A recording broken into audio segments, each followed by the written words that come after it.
महाराष्ट्र की राजनीति में शरद पवार गच्चा खा गए या फिर वो दुनिया को गच्चा दे रहे हैं।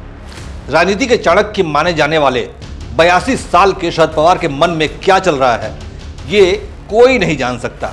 शरद पवार की शातिर चालों का अंदाजा इस बात से लगाया जा सकता है कि अब से 45 साल पहले यानी साल 1978 में वह दोपहर में तत्कालीन मुख्यमंत्री वसंत दादा पाटिल से मिलकर गए और शाम तक विधायक तोड़कर उनकी सरकार गिरा दी। इसीलिए समझिए कि शरद पवार कितनी शातिर खोपड़ी के शख्स हैं। अब महाराष्ट्र के ताजा घटनाक्रम को ही देख लीजिए। उनकी पार्टी राष्ट्रवादी कांग्रेस पार्टी दो टुकड़ों में बंट गई है। बेटी सुप्रिया सुले के नेतृत्व में एक धड़ा कांग्रेस की महाविकास अघाड़ी के साथ है, तो भतीजे अजित पवार के नेतृत्व में दूसरा धड़ा भाजपा के नेतृत्व वाली एनडीए में शामिल हो गया है। और समय है लोकसभा चुनाव से ठीक एक साल पहले का, यानी अगले लोकसभा चुनाव में कांग्रेस जीत हासिल करे या फिर भाजपा, शरद पवार के दोनों हाथों में लड्डू रहेगा।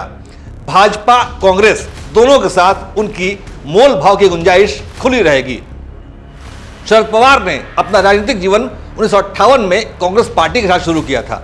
वो 27 साल की उम्र में पहली बार महाराष्ट्र विधानसभा पहुंचे थे। इसके बाद वो राज्य मंत्री बने और फिर कैबिनेट मंत्री, और इसके बाद 1978 में महज 38 साल की उम्र में वो महाराष्ट्र के सबसे युवा मुख्यमंत्री बने और इस पद पर पहुंचने वाले में बेहद कामयाब रहे।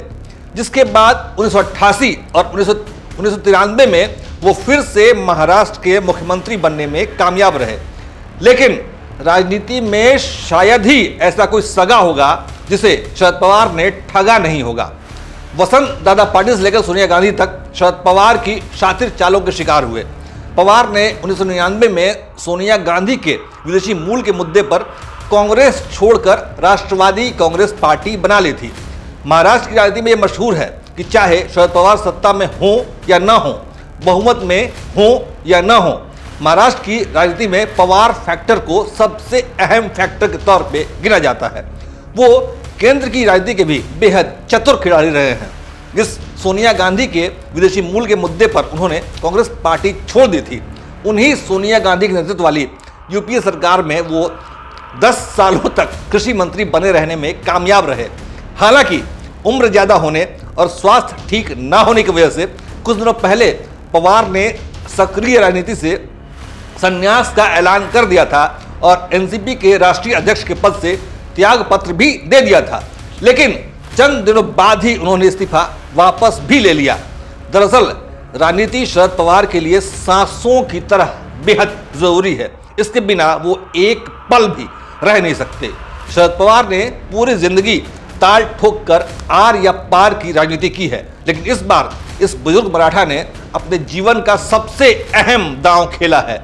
उन्होंने भाजपा और कांग्रेस जैसी दोनों राष्ट्रीय शक्तियों के पास भतीजे अजित पवार और बेटी सुप्रिया सुले के नाम के अपने 2 मोहरे फिट कर दिए हैं और अब खुद किनारे बैठकर अपने समय का इंतजार कर रहे हैं।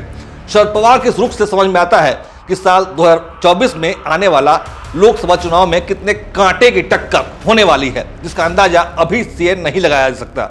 ऐसे में वेट एंड वॉच की पॉलिसी ही फिलहाल वक्त की जरूरत है।